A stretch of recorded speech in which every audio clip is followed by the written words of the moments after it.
Okey, Assalamualaikum dan salam sejahtera. Okey, kat depan saya ni ada ADV 160. Okey, sekarang saya berada di Puncak Alam.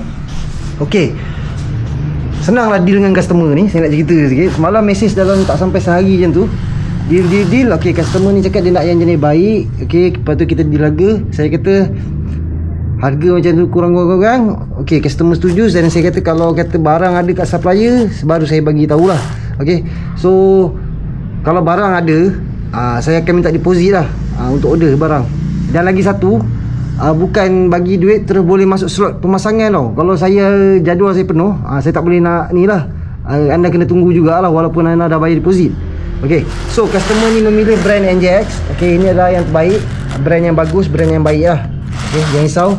Okay, so kita akan pasang dekat ADV 160 ni yang tak ada crash bar. Okay, so untuk spotlight yang baik, kecil, yang apa orang kata tak ada crash bar, ni spotlight ni paling sesuai kat motor ni. Okey, so nanti kita tengok selepas siap pemasangan spotlight ni dekat ADV ni. Okey, kat Puncak Alam ni.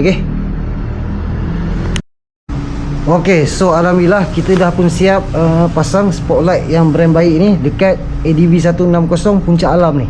Okey, so macam biasa untuk spotlight EMS ke NJX ke, okey, dia punya position kita akan letakkan dekat sini.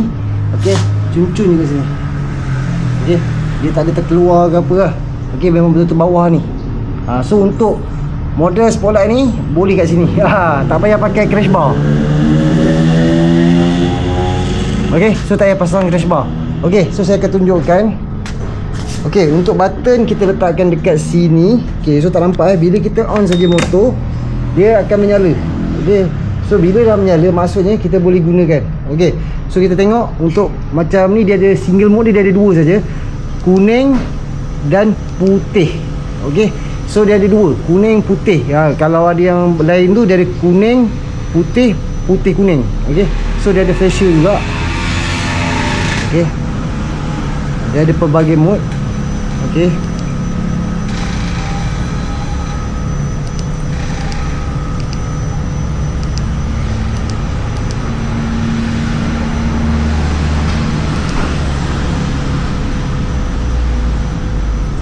so saya tunjukkan daripada depan. Okey, macam ni lah spotlight ni berfungsi.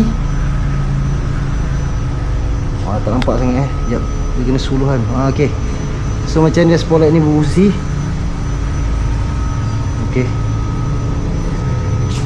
Okey, so ini adalah kategori spotlight yang baik.